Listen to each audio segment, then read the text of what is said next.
It's fun to be fit and healthy once again dito sa Pinoy MD. Happy and healthy Saturday morning. Ako po ang inyong kaagapay sa Kalusugan, Connie Season, para sa isa na namang masayang kwentuhang pangkalusugan. At mamaya, makakasama po natin ang ating pinagkakatiwalaang obstetrician gynecologist na si Doc Q para sagutin ang inyong mga ipinadalang questions tungkol sa inyong kalusugan. Kaya abangan yan sa pagbabalik ng Pinoy MD. Dahil basta usaping pangkalusugan, ito ang legit. Susunod, ngayong tag-init, tara na't mag-outdoor fun kasama ang pamilya sa isang park na kung saan mapapalaban ka raw sa pagtalon-talon. Kuha sa CCTV, isang babae biglang tumumba sa kalsada. Ano kaya ang nangyari sa kanya at kamusta na siya ngayon? Samantala, narito muna ang ating obstetrician gynecologist na si Dr. Q para sagutin na nga po ang ilang mga usaping pangkalusugan na ipinadala ninyo sa aming FB page. Good morning muna sa iyo, Doc Q! Good morning, Connie, at good morning sa ating mga kapuso na kasama natin ngayong umaga. Sa mga kasimanwa ko sa Antique, mayad nga aga kaninyong atanan. Eto ang tanong, Doc, paano ro ba malalaman kung benign o malignant ang myoma? Ang tanong mula kay Ruhana Cervantes. Ang myoma, Rohana, ay isang benign tumor ng matres, so hindi ito nagiging cancer. Kung magka-cancer man yan, ang risk niyan ay 0.1% lang. So huwag kang matakot kung myoma yan, ay hindi yan magiging cancer. Ang problema lang sa myoma, pag lumalaki yan at nasa loob ang tubo, ang paglaki ng myoma na yan, ay pwede kang magkaroon ng problema sa menstruation, pwedeng lumakas yung menstruation mo, or matagal kang magme-menstruation. Pag masyado namang malaki yan na naka-compress na doon sa bladder o doon sa bandang rectum mo, ay magkakaroon ka ng problema sa pag-ihi at saka problema din sa pagdumi.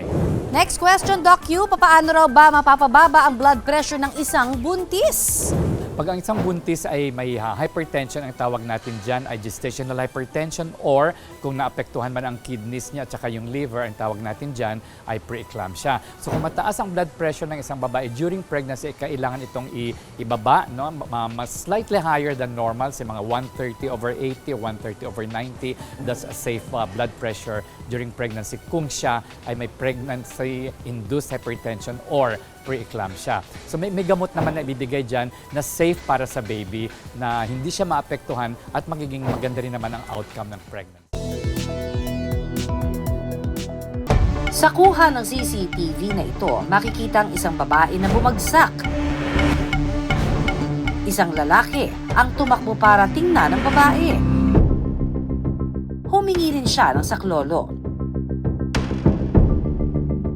Ano ang nangyari sa babae at kumusta na kaya ang lagay niya ngayon?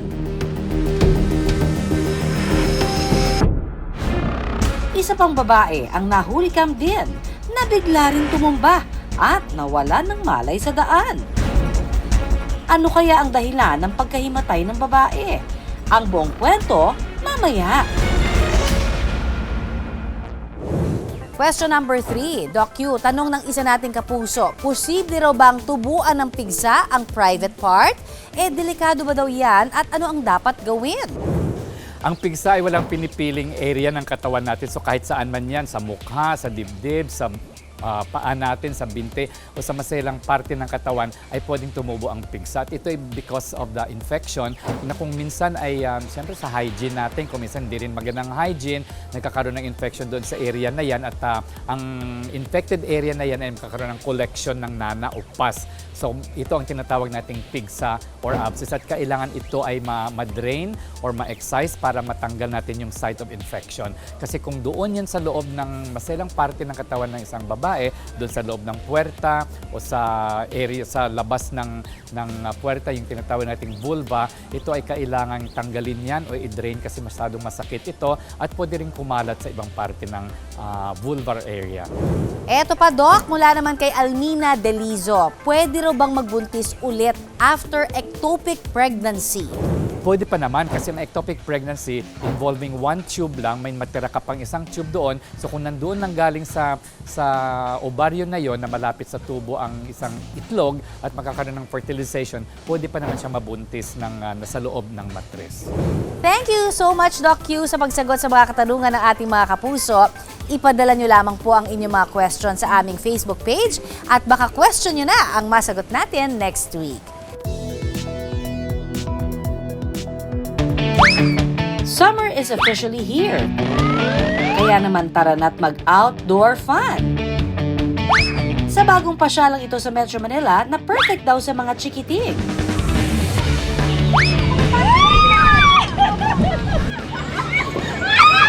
At mga child at heart. Pero ihanda raw ang mga buto-buto dahil dito sa newest pasyalan in the Metro, mapapalaban ka raw sa balanse sa pagtalon-talon. Bounce dito, bounce doon. One-to-sawang pagtalon-talon.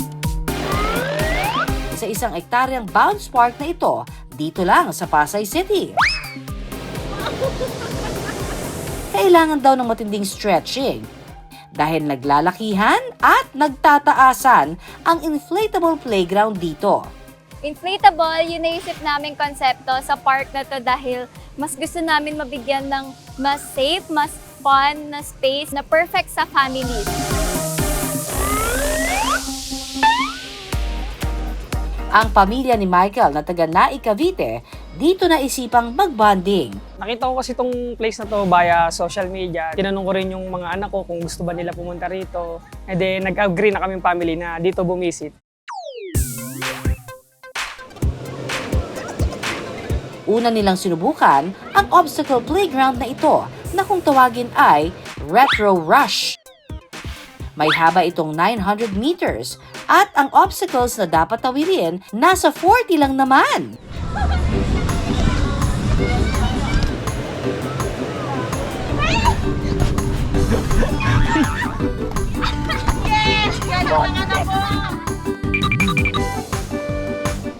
Ready na kaya sila sa habulan at akyatan? Ayon sa mga eksperto, ang ganitong uri ng laro para sa mga bata nakatutulong para ma-develop ang kanilang problem-solving skills. At mahasa pa lalo ang kanilang creativity.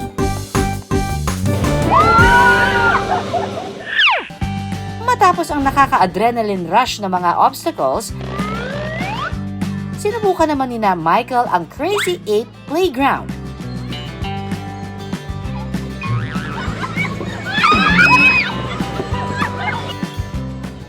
Kung saan ang goal, makarami na mga saging na dadalhin ng mga chikiting sa tuktok habang iniiwasan ng mga barrels na ito.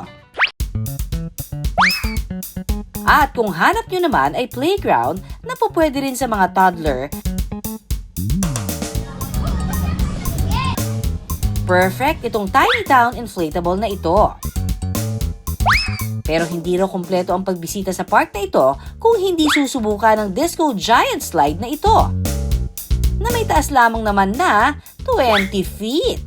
Ang ganitong activity, malaking tulong para ma-boost ang confidence ng mga bata at maturuang harapin ang kanilang takot. Kayanin na Michael at kanyang mga anak ang makapigil hiningang slide na ito?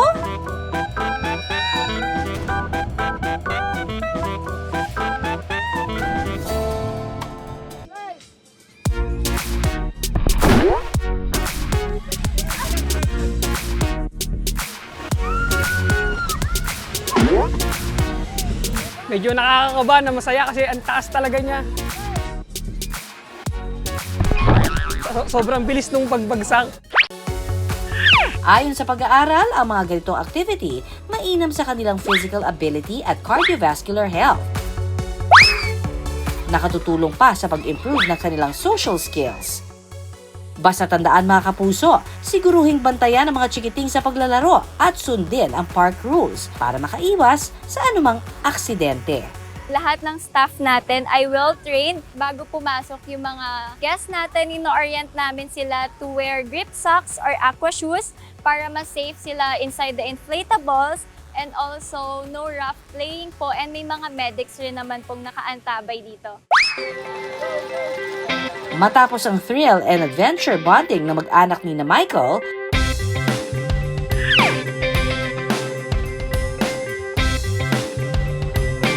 syempre, hindi mawawala ang tsibugan. Para sa akin talaga quality time sa family bonding.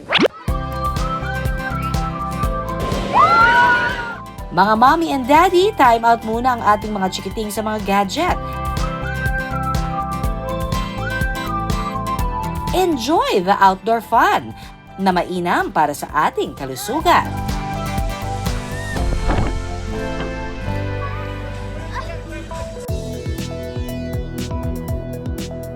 Nakuhanan ng video ang pagbagsak sa kalsada ng isang babae habang siya ay naglalakad.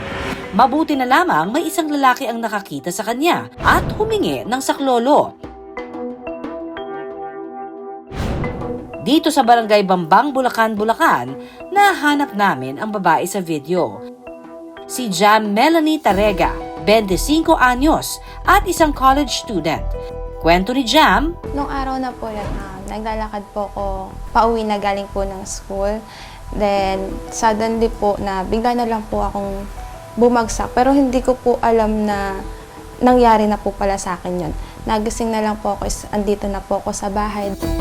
pag-amin ni Jam, hindi na raw ito bago sa kanya. Sa katunayan, may mga episode daw talaga siyang biglang bumabagsak. Actually po, high school pa lang po ako is nahihimatay na po talaga ako sa school. Then nag-start po ulit siya 2021, which is sobrang alarming na po kasi kahit nagluluto po ako is nagko-collapse ako. Sa pangamba ng mga magulang ni Jam, nagpakonsulta sila sa espesyalista.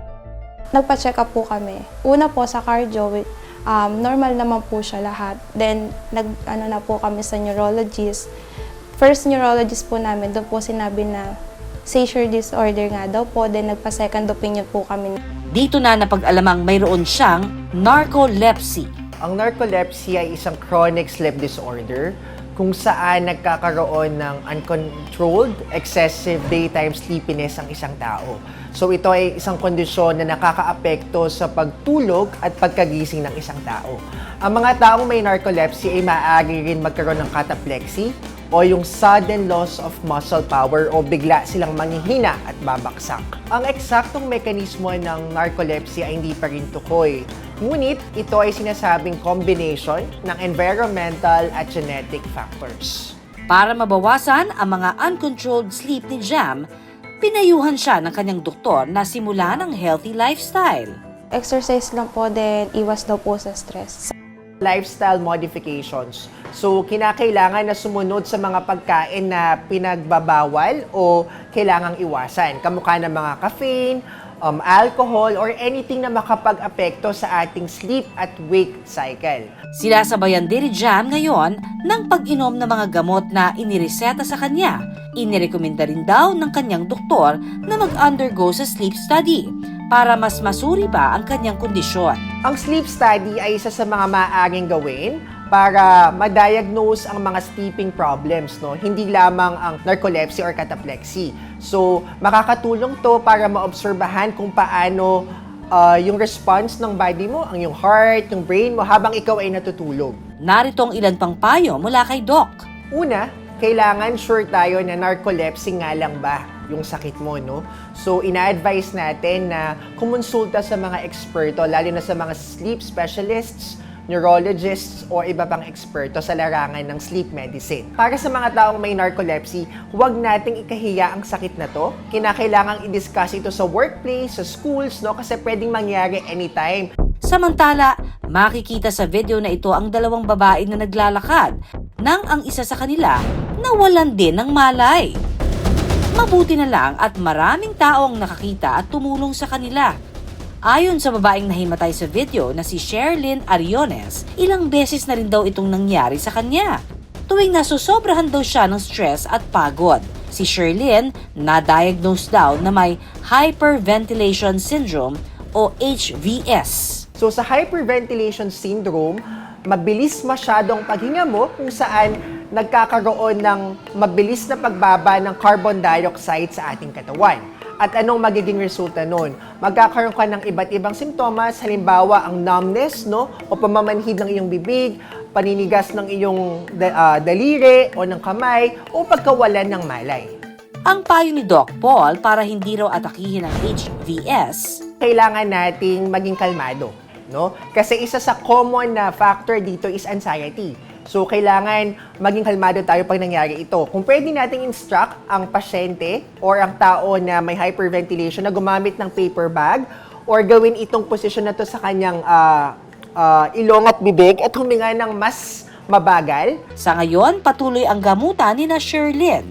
Mga kapuso, ika nga, kalma lang.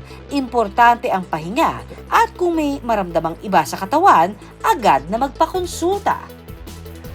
Salamat sa lahat ng mga tumutok sa amin and sana po ay na-inspire namin kayo maging fit and healthy. Hanggang sa susunod na Sabado, mga kapuso ha, antabayaran po ang Pinoy MD. Ako po ang inyong kaagapay sa kalusugan, Connie Season, nagpapaalala na iisa lamang ho ang ating katawan, kaya dapat lamang natin itong pangalagaan. At ako naman si Dr. Q, ang inyong obstetrician gynecologist. Tandaan, unahin ang kalusugan at lagi pong tumutok dito sa programa kung saan kayo. At ang inyong kalusugan ang laging #1 dito pa rin sa nag-iisang tahanan ng mga doktor ng bayan. Ito po ang Pinoy Pinoy MD.